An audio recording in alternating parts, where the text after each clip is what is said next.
Hello दोस्तों, तो फिर से एक नए वीडियो पर आप लोगों का स्वागत है। दोस्तों आज हम इस वीडियो में चर्चा करने वाले हैं आज़ाद हिंद फौज के बारे में। तो चलिए दोस्तों वीडियो को यहाँ पर शुरू करते हैं। तो देखिए दोस्तों, आज़ाद हिंद फौज का विचार सबसे पहले मोहन सिंह के मन में आया। वे ब्रिटिश भारतीय सेना के अधिकारी थे।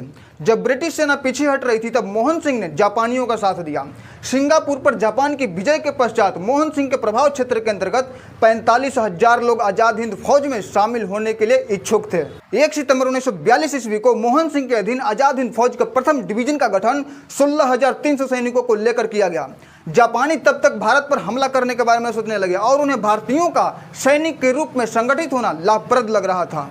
लेकिन दोस्तों दिसंबर 1942 तक आते आते आज़ाद हिंद फौज की भूमिका के बारे में जापानी तथा भारतीय अधिकारियों के मध्य गहरे मतभेद उत्पन्न हो गए। वास्तव में जापानी चाहते थे कि भारतीय फौज 2,000 सैनिकों की हो, जबकि मोहन सिंह उसे 2 लाख तक ले जाना चाहते थे। अंततः क्या हुआ दोस्तों, मोहन सिंह और निरंजन सिंह गिल को गिरफ्तार कर लिया गया। आज़ाद हिंद फौज के गठन में एक जापानी सैन्य अधिकारी मेजर फुजिवारा का महत्वपूर्ण योगदान था। उन्होंने ही मोहन सिंह को इसके लिए तैयार किया कि वो भारत की स्वतंत्रता के लिए जापान के साथ मिलकर काम करे।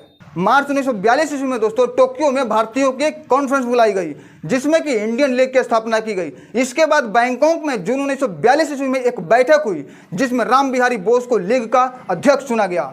राम बिहारी बोस 1915 ईस्वी से ही जापान में निर्वासित जीवन जी रहे थे। यहीं पर दोस्तों आज़ाद हिंद फौज के गठन का निर्णय लिया गया। सुभाष चंद्र बोस जी ने दोस्तों जनवरी 1941 की रात घर पर पहरा देती पुलिस को चकमा देकर रूस जर्मनी होते हुए जापान पहुंचे। वो धूरी राष्ट्रों से ब्रिटिश सरकार के खिलाफ सहायता लेना चाहते थे। आज़ाद हिंद फौज का द्वितीय चरण दोस्तों तब प्रारंभ हुआ जब सुभाष चंद्र बोस जी सिंगापुर आए। सुभाष चंद्र बोस ने वर्ष 1941 ईस्वी में बर्लिन में इंडियन लीजन की स्थापना की। 1943 ईस्वी में आज़ाद हिंद फौज का नेतृत्व सुभाष चंद्र बोस जी को सौंप दिया गया। 21 अक्टूबर 1943 ईस्वी को सुभाष चंद्र बोस ने सिंगापुर में स्वतंत्र भारत की अस्थायी सरकार का गठन किया, जिसका मुख्यालय दोस्तों रंगून था। सुभाष चंद्र बोस जी ने दोस्तों रंगून एवं सिंगापुर में आईएनए का मुख्यालय स्थापित किए। आज़ाद हिंद फौज द्वारा कुछ ही महीनों में 3 लड़ाकू ब्रिगेड खड़ी कर ली गई दोस्तों, जिनका नाम गांधी, आजाद तथा नेहरू पर रखे गए। शीघ्र ही दोस्तों अन्य ब्रिगेड स्थापित किए गए, जिनका नाम सुभाष ब्रिगेड तथा रानी झांसी ब्रिगेड रखा गया। इसमें दोस्तों रानी झांसी ब्रिगेड जो था वो महिलाओं के लिए स्थापित की गई थी। दोस्तों आईएनए का फुल फॉर्म होता है इंडियन नेशनल आर्मी। नेताजी के संपूर्ण फौज में दोस्तों उनके अतिरिक्त शहनवाज खान, गुरुबख्श सिंह ढिल्लो एवं प्रेम कुमार सहगल आदि महत्वपूर्ण कमांडर थे। 6 जुलाई 1944 ईस्वी को दोस्तों आज़ाद हिंद फौज के रेडियो के प्रसारण में महात्मा गांधी जी को संबोधित करते हुए सुभाष चंद्र बोस जी ने कहा था दोस्तों कि भारत की स्वतंत्रता के लिए अंतिम युद्ध प्रारंभ हो चुका है राष्ट्रपिता।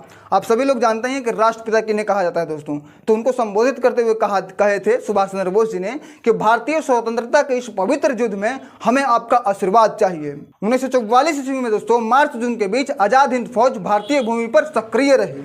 शहनवाज खान ने दोस्तों जापान के साथ इंडो बर्मा क्षेत्र को घेरा और इम्फाल का अभियान चलाया। 18 अगस्त 1945 ईस्वी को फार्मोसा द्वीप के पास हवाई दुर्घटना में दोस्तों सुभाष चंद्र बोस की मृत्यु हो गई। दोस्तों जो फार्मोसा जो द्वीप है वो ताइपे में पड़ता है दोस्तों। तो दोस्तों बनाया गया हमारा वीडियो आपको कैसा लगा कमेंट करके जरूर बताइएगा दोस्तों। ये जो हमारी जानकारी थी आपको कैसी लगी जरूर बताइएगा दोस्तों। तो फिर मिलते हैं दोस्तों एक नए वीडियो में, तब तक दोस्तों जय हिंद जय भारत।